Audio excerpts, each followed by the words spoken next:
we're gonna try to get my new Dennis Carpenter tailgate on today and see how that fits. First I gotta get these little cotter pins out of the handle though to get my rod mechanisms out. That is the only thing I'm still gonna use off this tailgate is the rods, and everything else I've got brand new. I'll take this little pick here.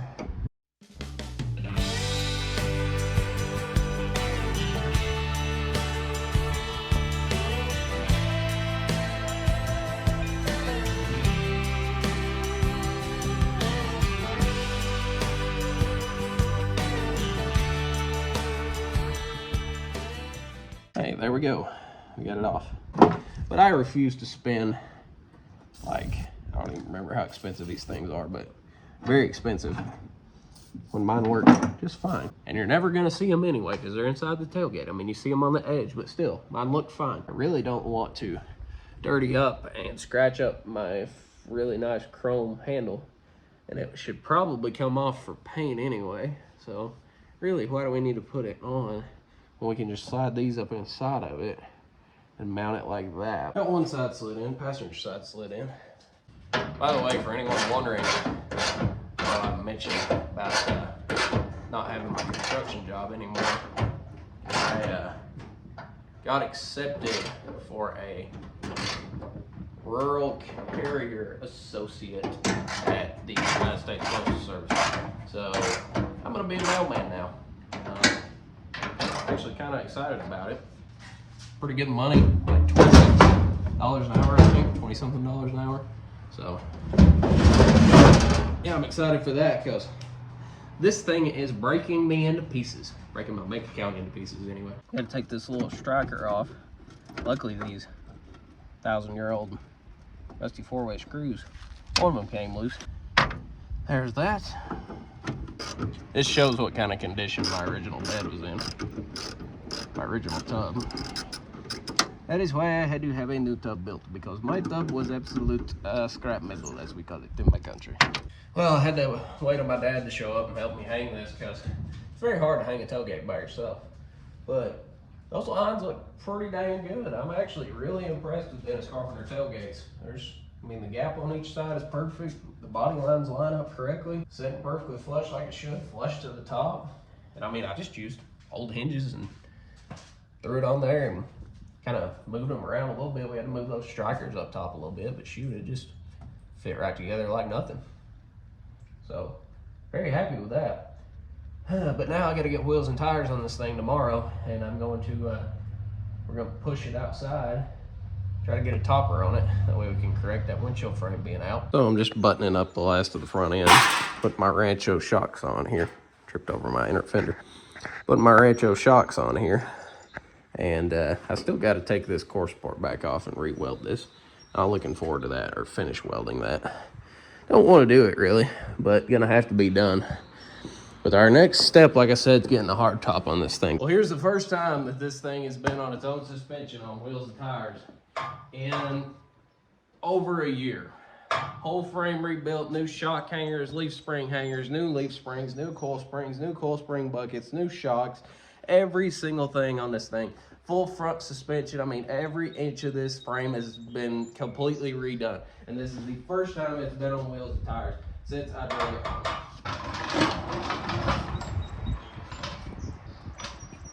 First time it's been sitting on its own weight in over a year. Oh, first off, I realized we have a flat tire here. My heart kind of sunk for a minute because I thought we still had that bad a lean to the driver's side, and I probably would have just cried if that would have been the case, but that's not the case. We just got a flat tire on that side.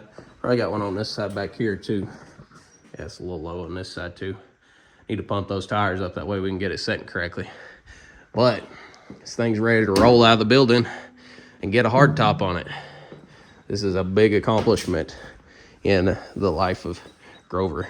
If you guys didn't know this Bronco's original owner, his name was Grover, so I've been calling it Grover ever since. But I'm gonna go grab my tire pump that tire up right there, pump all these tires up, get them up to where it's all sitting with the same amount of air in every tire. Oh, after further adjusting, we might be onto something. We might be cooking here, because I've got this side lined up. I moved the upper hinge out and moved the lower hinge in, which pretty much lined that up. And I looked at my windshield frame from the top, my windshield frame's straight. I think my door adjustment was just off. Because, I mean, we're pretty close. I mean, we ain't got good door gaps, but we're pretty close. And I'm thinking where this door right here, the way that it sags backwards like this. See, when I pull this up to where the windshield frame pulls it tight, I can't do it with one hand really. But when I pull this up to where it pulls it tight, it closes this door gap too because it pulls the door up. So I'm thinking the topper may, if I get lucky here, the topper may make everything set correctly. And then I can worry about door gaps, because if that pulls that forward, then it'll match that side, because both doors, that door's leaning forward. If I can get this door leaning forward, I can just shim the rear, which will make up for this. And we might be onto something. I'm really hoping we're onto something, because if this all works out correctly, it'll pull everything together with the topper, and then I can shim those rear body mounts up and get that gap at the back correct. And we'll be in business. We can weld a front clip on this thing, and we will be off to the races, dude. Because, I mean, the kitty approves too. You approve, right, kitty? I mean, this is lining up good now. I mean, it's still not perfect, but it's pretty daggone close. That is extremely close to what it should be. I mean, I could deal to go a hair out up at the top, but still, I mean, that's close. You guys can't tell I'm excited. Got that horribleness of everything not lining up. I might have fixed it. Still got to get a topper on it to make sure. I'm hoping we can get a topper on it today or tomorrow. My dad said he might try to take tomorrow off. That way we can get a topper on it. But the problem is those factory toppers weigh like 72,000 pounds. Not really, but if you've ever lifted one off of one of these, they feel like they weigh an absolute ton. So we're going to try to bring it up here with the tractor. But the tractor only has a bucket on it. So wrapping tow straps around there and trying to rig up that topper to be lifted with a bucket and brought up here without breaking the glass and without denting anything or bending anything is gonna be tough. But we don't have like 6 people offhand to come pick it up and carry it up here, because it took us 4 people just to get it off of this, and it was still really hard. So getting it up here with the tractor is our only option pretty much. Lift it up, set it down on there with the tractor. But we're going to either try to do that today or tomorrow. And once I get the top on it, my body dude said it should pull everything around where it should go.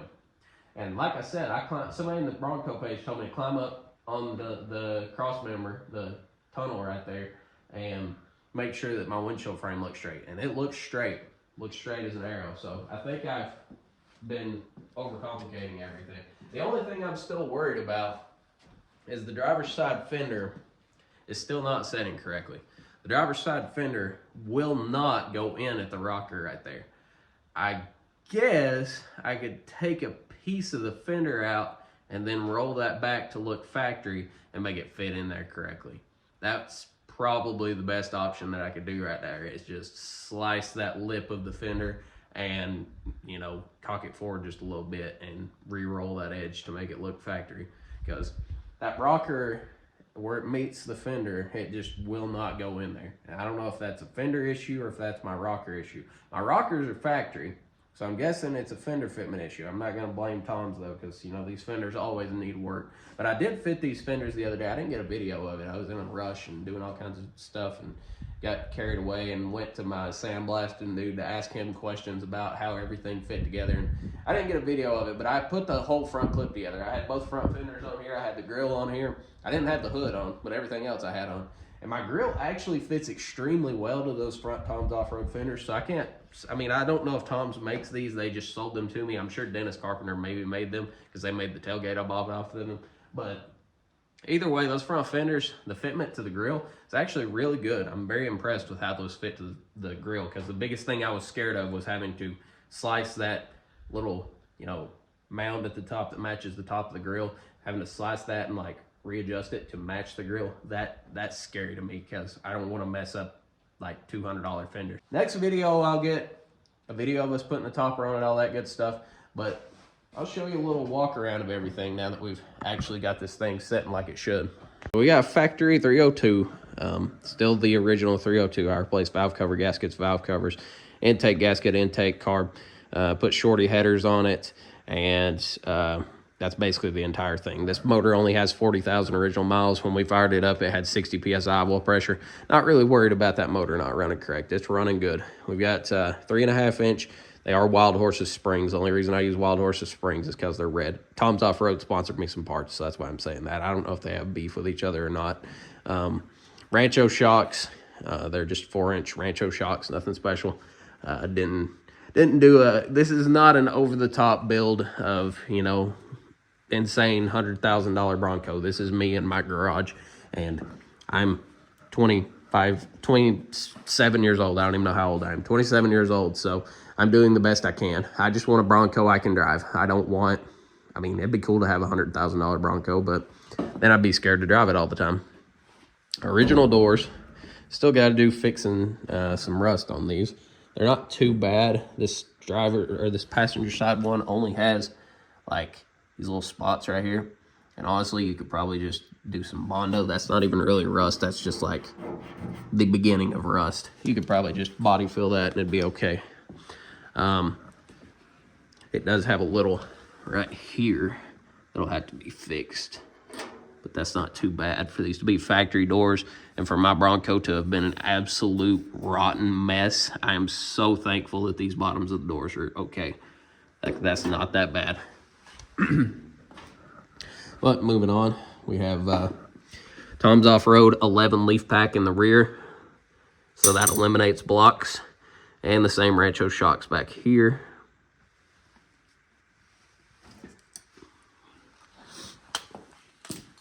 We have a plastic gas tank back here that I got off of a guy on Marketplace. I don't know where he got it from, but plastic gas tank. And there's another shot of the Rancho shocks. We got a Dennis Carpenter. I bought it from Tom's Off-Road, but a Dennis Carpenter reproduction tailgate, because y'all saw how bad my tailgate was if you watched that episode where I was repairing it. Attempting to repair it, I should say. Now, this driver's side door saw the worst part of the rust. Right there's what it needs. But I'm thinking you can just cut that and drill out those spot welds on that seam down there, wrap it back around, and be off to the races. Like I said, I don't want it to be, I'm not going to be so meticulous about perfect body lines and being a perfect paint job and all that kind of stuff. The girl that's painting this for me, she's kind of new to painting. She's a good painter, don't get me wrong, but she's just going to do a single stage paint job like the factory was, which is good enough for me. I'm not, like I said, I'm not looking for perfection here. I will be so proud of this thing, no matter what the body lines look like or what the anything lines up like it, you know, all that stuff.